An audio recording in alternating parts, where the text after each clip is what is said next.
We have a couple of things to talk about. We had a standoff yesterday. Just kind of start from the beginning of this, but it was around 11 a.m., a little after 11 a.m., we had the Minnehaha County Sioux Falls Area Fugitive Task Force was looking to serve a warrant on a guy. He actually had quite a few different warrants. This was in the 1900 block of North Maple Avenue.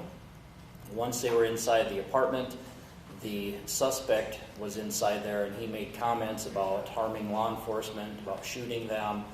They evacuated out of that and basically set up a perimeter and called for assistance from the police department. Our SWAT team was activated. We had information that he had access to weapons inside that apartment, and so that basically, we had essentially a standoff. We had negotiators working to try to get him to come out, and after a period of several hours, our SWAT team introduced some pepper spray into the apartment, and that encouraged him to surrender. It was just after 5 p.m. that he was arrested. He had a minor injury. He had cut himself inside the apartment, but he was treated and released with that. He was taken to jail. He had 6 counts of aggravated assault on law enforcement, possession of stolen vehicle, and obstruction charges. Those were the new charges. The warrants, he had 2 different warrants for receiving a stolen vehicle. There were 4 warrants for possession of a stolen vehicle and identity theft. I can give you his name if you're interested. Last name is Hill, Hill. First is Matthew, Matthew. Middle is Lee, Lee, and he's 20 from Sioux Falls. Any questions about that? Yep. So it looked as though there were a lot of different case numbers under Mr. Hill's name.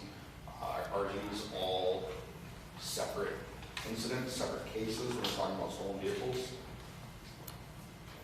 I guess I don't know the case numbers. I'm guessing that's the clerk's or the court numbers. Those, I don't know what those are. My guess is that because he had, 6, 7 warrants, so each of those warrants is going to be a separate case. So that's my initial guess is that, so there were probably 4 different cases that we had about the possession of a stolen vehicle, 2 cases on receiving stolen vehicle, and then the 1 identity theft. And then these new charges, the aggravated assault, the possession of a stolen vehicle, and obstruction, that would most likely be under 1 case itself. And then there were some neighbors in that neighborhood the other day that couldn't get back to their house and were kind of ended up just sitting and watching, waiting to get home. A few of them were saying that he had used a firearm to either attempt to or actually knock one of your drones out of the sky. Any truth behind that? So we did have a drone that was being used, and he did knock it down. He didn't use a firearm. It was, I think, my understanding was he used a broom or something similar to that and swatted at the drone. So any damage to the drone? That I don't know. I forgot to mention there were 3 weapons that were found inside the apartment after he was arrested. We know 2 of those are stolen. The 3rd one, we're still looking into that. We don't have any charges relating to that at this point in time. That part is still under investigation, but certainly there's a chance there could be some more charges in the future. And I don't have an answer to the drone. I didn't see any intentional damage to property charge, so my guess is the drone probably was not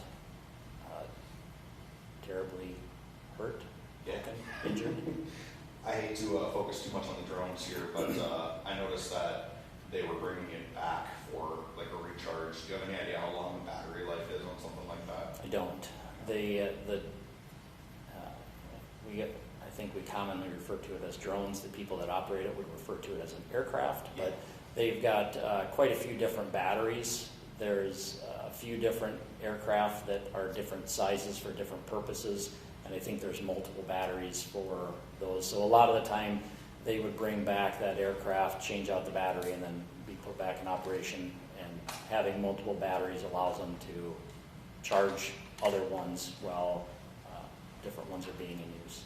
And last question, are there any additional challenges that come with standoff lasting, 1 hour versus 6 hours like yesterday. So the length of time with the standoff, yeah, I mean, there's a lot of factors that could play into that. Certainly time is one element, but you also have to consider the weather conditions. The SWAT members are wearing some pretty heavy material, equipment, and if it's hot outside, that can take a toll on them. And so if these things start to drag out for hours and hours, there's a chance we may have to rotate people out, and we may have to call for assistance for other SWAT teams. Cold weather is the same thing. So it's one of the things that the SWAT team commanders monitor, how the team is doing, and take appropriate action. And sometimes it may be just giving guys a little bit of a break, get some water, and then get back to their position. So everything's a little bit different. I think they had mentioned yesterday that the cloud cover probably helped some.